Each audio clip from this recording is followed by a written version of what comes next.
अभिक्रियाओं की संतुलित समीकरण लिखें। ये दो समीकरणें आपके सामने लिखी हुई है। Hydrogen plus chlorine equal to hydrogen है क्लोराइड। हाइड्रोजन का प्रतीक क्या होता है भाई? क्या होता है हाइड्रोजन का प्रतीक? H। तो ये H2 एक अणु हाइड्रोजन। क्लोरीन का प्रतीक क्या होता है? Cl। तो ये Cl2 बोल रहे हैं। इक्वल टू हाइड्रोजन क्लोराइड का सूत्र H। ठीक। अब देखो इसको संतुलित करने के लिए हाइड्रोजन इधर कितने हैं? 2 और क्लोरीन 2। इधर हाइड्रोजन कितने हैं? 1 और क्लोरीन 1। इधर दोनों 2 है तो यहाँ पे सीधा ही 2 लगा तो सारणी पढ़ने की कोई जरूरत नहीं। ठीक है ना? अब ये समीकरण संतुलित हो गई। 2 हाइड्रोजन इधर है, 2 हाइड्रोजन इधर हो गई। 2 क्लोरीन इधर है, क्लोरीन के 2 परमाणु इधर हो गई। तो कहने का मतलब है एक अणु हाइड्रोजन एक अणु क्लोरीन अभिक्रिया करके 2 अणु हाइड्रोजन क्लोराइड के बनते हैं। अब दूसरी समीकरण, सोडियम का प्रतीक क्या है भाई? Na।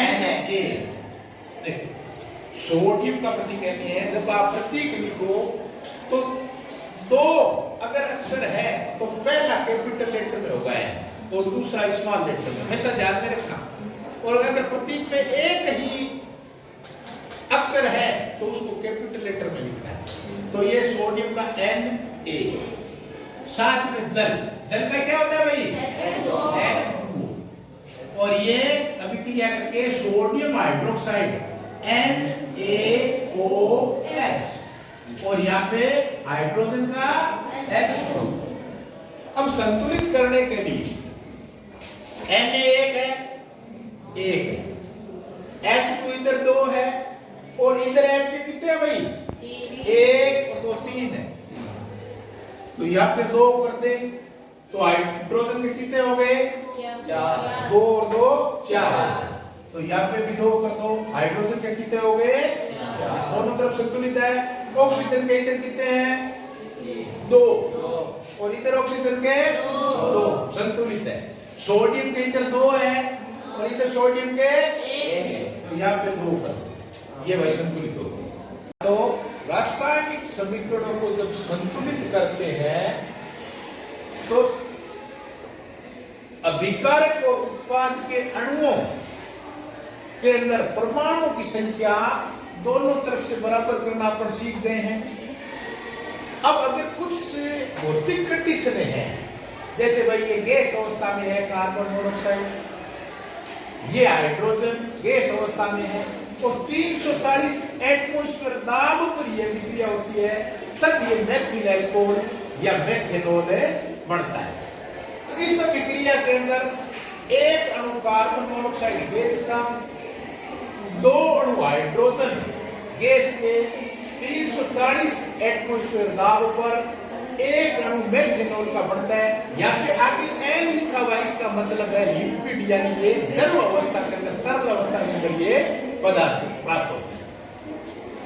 दूसरी अभिक्रिया है जो एक महत्वपूर्ण प्रक्रिया है, पौधे जब भोजन बनाते हैं तो प्रकाश संश्लेषण की, इसके अंदर कार्बन डाइऑक्साइड गैस के अपने 6 अणु, 12 अणु जल, सूर्य के प्रकाश की उपस्थिति में पत्तियों में जो क्लोरोफिल पाया जाता है, हरे रंग का पदार्थ क्लोरोफिल, वो पत्तियां भोजन बनाती है। तो एक अणु ग्लूकोज का बनता है, 6 अणु अपने ऑक्सीजन के और 6 अणु जल के बनते हैं।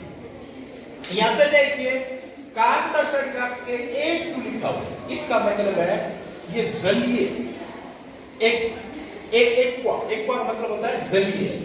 यहाँ पे H2L यानी ये लिक्विड है, ये तरल अवस्था में है, ये ग्लूकोज है, ये भी जलीय है, एक्वा।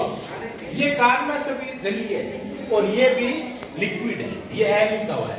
ये अपने तीर के निशान के ऊपर और नीचे या तो कोई उत्प्रेरक या आपके दूसरी जो कंडीशन है ताप है वो लिखी जाती है। अब ये इस पूरी प्रक्रिया को ये जो हो रही है पौधे के पत्तियों में या कुछ मनुष्य ये बात तनों के अंदर भी ये प्रकाश संश्लेषण होता है। तो इससे कहते हैं प्रकाश संश्लेषण क्रिया, और इसके द्वारा पौधा भोजन बनाता है। एक भाई ध्यान रखने योग्य बात यह है कि बहुत से पूछते हैं कि भी पौधे हैं वो श्वसन क्रिया में कौन सी गैस छोड़ते हैं, तो भाई बच्चे अमूमन के ऑक्सीजन लिख देते हैं, जबकि ये गलत है। श्वसन क्रिया में हमेशा चाहे पौधा हो चाहे जंतु हो, कार्बन डाइऑक्साइड गैस ही छोड़ता है।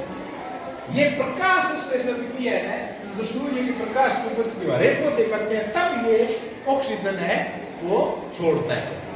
तो पौधा ऑक्सीजन कब छोड़ता है?